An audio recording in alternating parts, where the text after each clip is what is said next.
What's up? This is Steve with No More Vinyl TV. I got a very special guest with me, our first official video interview, my man Doe from The Go. Yeah. Thank you for joining me, my man. I appreciate the time. What's up? Blessings. I wanted to ask you, right off the bat, so what have you been working on lately? Just a lot of projects, man. Staying busy. A lot of projects, developing artists, executive producing a lot of projects, as well as a couple of documentaries and things like that. Just being creative and just pushing the culture forward. For sure. So can you expand a little on those projects, or are they kind of a couple under hat? But of course, the Mineral Water album, which I'm sure we'll talk about. I've been breaking records in the club. We're breaking Anderson .Paak's 10th record with Kendrick Lamar. Also still over there, pushing some of the artists at Def Jam, as well as working with a lot of indie acts. Dope. So expand upon Stack or Starve to begin with. I know that was the one you built earlier on. Yeah, absolutely. It's one of the mixtape brands from Chicago. We got like 82 DJs worldwide. We broke a lot of artists on the mixtape scene. Definitely were instrumental in the drill movement. And yeah, we're moving. Can you touch on that a little bit? Just how what your influence may have been with the drill scene and how you kind of helped accelerate the Keefs and the Louis and all those guys. Well, yeah, just making sure that as far as the mixtape scene, we were able to push it forward and make sure it got out to the outlets in the streets. Okay, so with that being said, you are often selecting the artists that you want to work with. What do you specifically look for in an artist when deciding you want to help build with them? Vision. I like artists who have vision, who see themselves accelerating, their careers, and having a consistent flow of grind. A grind is everything. I pay attention to an artist's grind and everything they seek to do for themselves. So what kind of you said have a vision? Like what? An artist having a vision, what would that entail to you? Basically knowing how they want to roll their projects out, how they see their entire setup for the calendar for the entire year, just knowing how they're going to execute release dates, etc., etc. What is a goal of yours that you have in mind for 2019? Just basically doing it at a higher level. You always want to set the bar as far as how you roll out your project and your patience and understanding the business. So that's my thing, just making sure, the artists that I deal with, have patience and, a mean hustle. For sure. With Stack or Starve, did you kind of go out and develop that network yourself, or? Yeah, it's based on relationships. It's just all about the streets and what the streets want. We feed the streets the real music and, they gravitate. For sure. So is there something that you're focusing on brand-wise for 2019, or are you just continuing your work? We got Mineral Water. That's the new album that's dropping. We got Bag Language, the clothing line. Stack or Starve, that's a brand that's already running on its own. So, it's really not something to have many conversations about. It's already running and it's been running. For sure. Can you expand on the Mineral Water album a little bit and what you've been working on with that? Yeah, it's a very soulful hip hop collective album. I'm executive producing a great body of work. Has a lot of great talent from the city, great producers, and a lot of different elements on it. I think it's going to be one of the biggest projects to come out of the city. For sure. Can you spoil any details, or is it all in the works still? It's gonna be a good rollout. That's all I can tell you. Great marketing, great tour. We got some things that are gonna push it forward. So be on the lookout for that Mineral Water coming soon. For sure, Mineral Water, baby. Yeah. So we were talking about this before. You hate to be categorized as something, but what sets you apart from the standard A&R? The fact that I'm really in the streets. Like, I go and hang out with the artists, build real relationships with the artists, get to know the artists. I might sleep over the artist's house. You never know. Anything I can do to build with the artist, to understand the artist, that's very important first and foremost. A lot of artists are very passionate about their music, so to me it's important that I understand an artist first and foremost before working with them. What is something that you see is a roadblock for a lot of artists that you think is maybe easily correctable? Just having your team together and really having a plan. A lot of times artists they may jump out the window and do the wrong things, but you learn from that. And you know, when you have the right team and the right people that's you know, going to help your situation, you'll be okay. For sure. So, building that team, for those people who don't know, can you kind of break down like what that team would look like that surrounds an artist, the vehicle that is the artist? Well, it's a machine. You know, usually, you know, you got your management section of your team. You know, you have you know, the people who collaborate with you from an artistic standpoint. You know, you have your business people, and of course, you know, you got your DJ. Mm-hmm. What in particular will drive an artist to that next level? Just making sure they're doing the right thing, making sure the music is mixed and mastered in quality, the sonics are reaching the level of industry standard music, and also just making sure the music is relatable to the masses. What would be your best advice to artists that are trying to connect with their fan base or still building a fan base? And just test the music. You know, do anything you can. Whether it's you know, put out teasers. Whether it's, you know, do something intimate and get a lot of people's opinion. You know, there's different ways to roll out your music, you know? Yeah. So, kind of going back to my last question, what's an attribute that you're looking for in an artist that will make them really be successful that a lot of artists nowadays may be missing? Just really having the patience and the understanding. That's where it starts. It starts with the mind first and foremost. You know, a lot of people are not ready to get in this business. And I think it starts with, you know, the way you think. Mm-hmm. And then from there, everything else, you know, rolls off. For sure. What's your favorite thing to do away from music? Meditate, pray. I'm real spiritual, so sometimes I like to just, you know, have a quiet environment around myself. And because I don't get that a lot. Mm-hmm. It's very therapeutic, you know. And then from there, you know, get back into the hustle. Get back into the hustle. So I take it you're a busy person. Can you kind of like walk me through like a day, like what you're kind of doing? You might be having meetings in the morning. You're going to ICU and the clubs mm-hmm. at nights, you know, pushing records. Mm-hmm. Yeah, so I mean, that's basically how it goes. I like to schedule my whole entire week out. That way, at least I can go, you know, with the mm-hmm. flow of how that happens. So early in the week, I like to take meetings and phone calls, and then like in the middle of the week I kind of like give myself a day to be creative and work on my own brands, aside from the artists and the clients that I have. And then on the weekend, you know, I'm in the clubs just making sure the music's working. Mm-hmm. So talking about music, that is, you know, you were originally you told me producing beats mm-hmm. and having people come through to your studio. Mm-hmm. Can you talk about how you kind of found a love for music as a whole? Yeah, just being a young teenager, just fell in love with hip hop, and you know, from there just wanted to always be attached to it from a musical standpoint. You know, I met a guy who used to bring me to the studios a lot and just teach me, you know, the ropes as far as mixing and mastering and producing. And from there, you know, I just took it and ran with it, and you know, built my own type of empire. When did you realize you had a niche for the business side of things? Maybe in mid 2000s, like 2006. Yeah. When did you or what did you start to do in 2006 that was different from just making music? Just learn the business, learn you know, different aspects of, you know, contracts and what marketing details, and you know, how to make moves on your own, and not, you know, need a lot of people.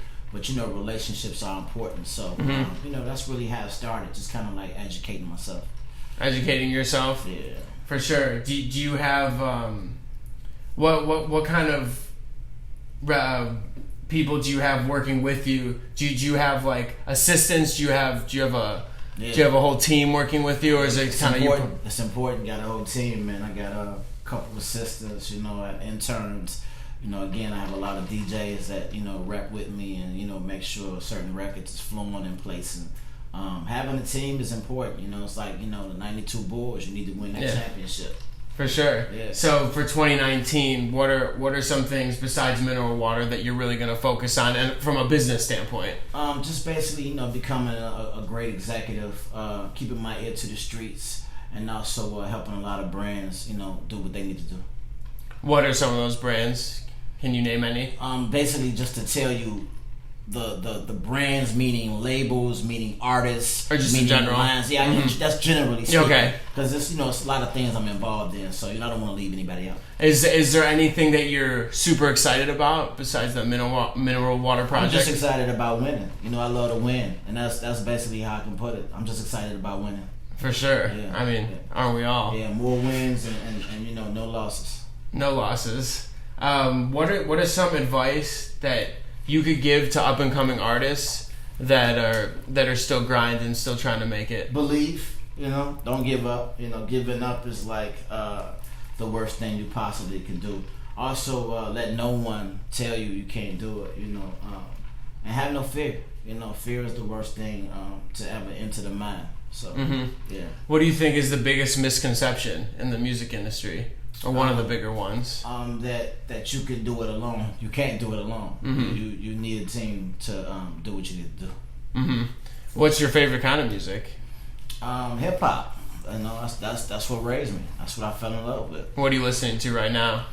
Anything that has substance, anything that has a good beat, or anything that makes me feel a certain way. I also fuck with the music, the turn up and the club stuff, but I come from the hip hop realm of real rap, so anything that has a lyrical ability is what I'm playing. So that kind of leads into where I wanted to go next. You're talking about like soulful music, real rap. The streaming era and the era of technology is changing the way that the average person consumes music, the way we consume music. What do you think of the streaming era? Does it bother you? Do you like it? It's just it's the wave. I've had a chance to be around for 3 different generations in the music industry, and it's just exciting to see where it's taking it. So like now the streaming thing, I'm starting to really understand it as far as plays and what that means as far as playback value and the quality of your record and everything. So I'm excited about just the changes that every time the game moves forth, right, it's going in a new direction. So some people say like, oh, streaming's not good for the industry. You just kind of look at it as like that's just how music evolves. Yeah, well, I think business. I'm a businessman, so I think business, and I think that's important to always think business, even with the streaming. Yeah, but with your role in pushing out records to DJs and doing this promo, it's you still at the foundation of what it is. Right, and that's what's important. Just being around for every time, even with the game might change again. It might go back to. Who knows? It might change where it go back. Sometimes things from the past come back in the style, right? So who knows? But right now, this is where we at. Yeah, like radio will never die, like certain things like that. So, do you have any like favorite artists that you listened to growing up that really like inspired you to start making beats or really start getting into it? Yeah, if I have to speak from the East Coast standpoint, it starts with artists like Big Daddy Kane, KRS-One. And then West Coast stuff like Ice Cube, Eazy-E, NWA, and then from there anything that came into the 2000s, and I got a lot of favorite producers and artists. The whole Death Row era. You know what I mean? Like Snoop was definitely one of my favorite artists as a teenager. Biggie, Nas, Hov. You know what I mean? Like I'm just into all the legendary stuff. That's where I came up. Yeah, so you were talking about different regions and living in other regions. You mentioned Chicago's home, but where else did you find a niche? You got along with the artists and you were doing well. I know you lived in LA. Yeah, LA, Atlanta, New York. I even went up to Canada for a while and learned their culture. So a lot of different elements and places, but there's nothing like home. I love Chicago. Do you have any plans to throw any events in Chicago? Yes. This in 2019, I actually want to get more into throwing more parties and more social gatherings for upcoming artists and for people who just like to socialize. Yeah. Is that more of is that kind of a goal of yours for next year to be more on the event side, or have you done events before? Yeah, I've done many events, but I think this time around I want to be just more hands on, meaning I want to have more of my vision come out and be a part of it in that sense. I'm going to ask you a yes/no question, but I want you to expand upon it because this is something that I wonder about. Do you think that the engineer in nowadays industry is overlooked? I wouldn't say overlooked. I just think that people have to, remember that, they play a major part into how, the quality of the record comes out. Absolutely.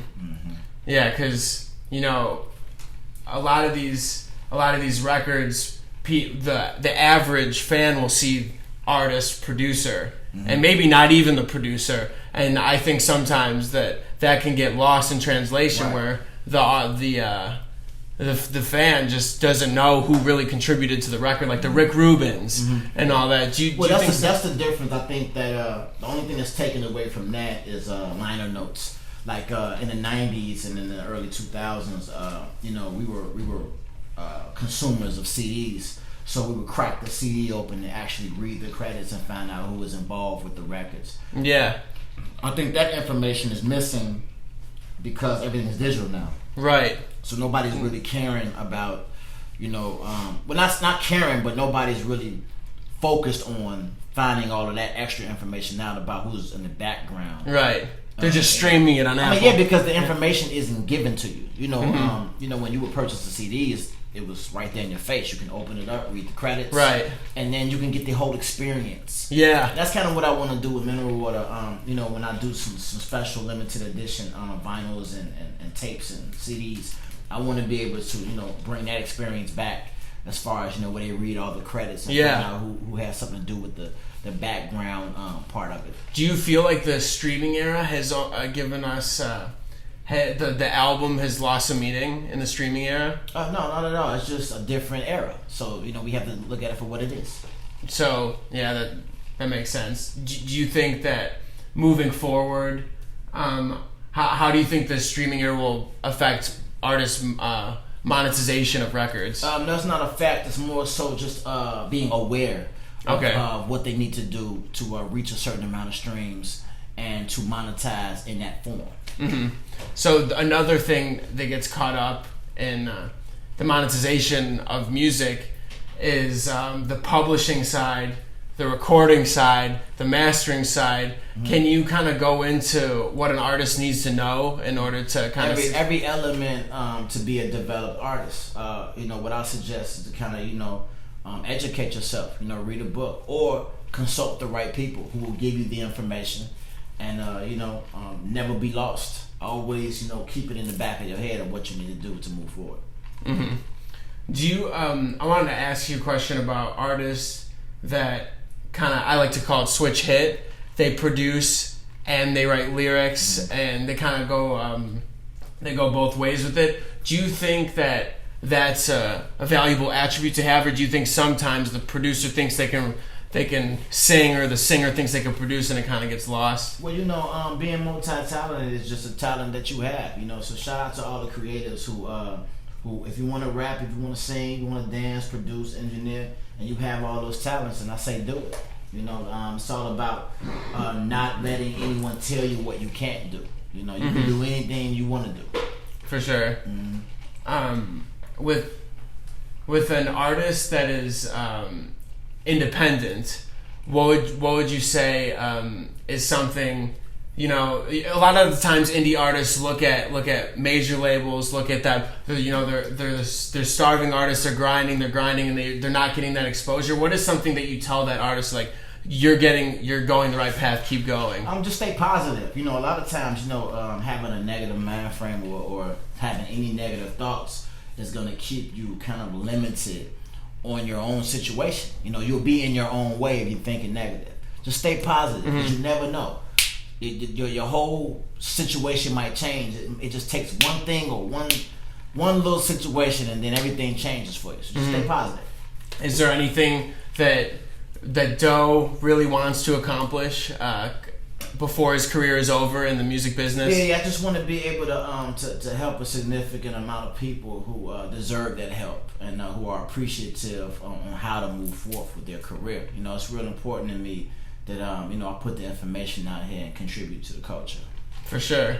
Do you have any other advice that you may want to give some up and coming producers, artists that are making their way in Chicago or in any city? Just find your niche, find your own wave, ride your own wave, and don't follow up behind nobody or nothing. Create something. Be innovative. Have something. Make a wave. Do something that's gonna separate you, and also that's gonna leave a legacy. Be legendary. For sure. I mean that's at the end of the day that is what artists want to get out is how does their legacy when they're gone affect the people that were listening to their music? Yeah. Well, that's where you are special. When you create your own and when you come up with your own stuff. For sure. That's pretty much all I wanted to hit on today. But Doe, thank you for the time. I appreciate it. Keep me posted with mineral water. I'm excited to hear how that sounds. Yeah. Chicago, yeah.